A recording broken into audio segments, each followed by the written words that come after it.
نحن نقف هذه الوقفة الثانية بعد الوقفة اللي تنظمت بالأمس في مدينة زايو أمام مفوضي الشرطة على هذا الاعتقال التعسفي، ونحتفظ لأنفسنا بحق تنظيم كافة الأشكال الاحتجاجية السلمية من أجل فتح هذه الممارسات المخزنية المقيتة، ومن أجل الإطلاق الفوري للأستاذ أحمد الزهراوي ومدينة الناظور اللي عرفت كارثة.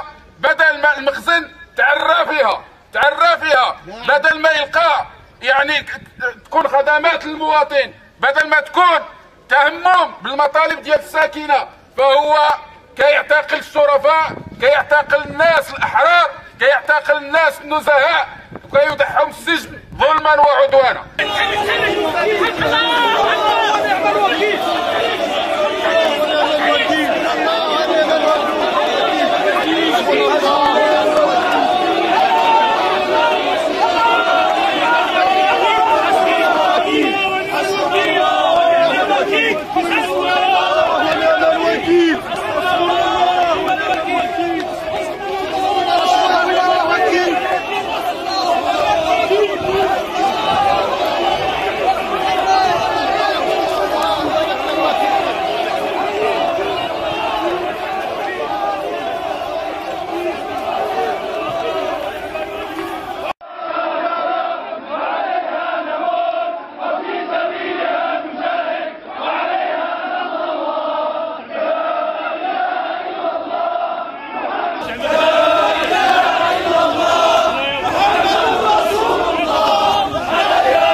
عميد شرطة ممثل القوى العمومية والشرطة التنفيذية، أتوجه إليكم بفضل هذا التجمهر والانصراف، وأتلو عليكم العقوبات المقررة في المادة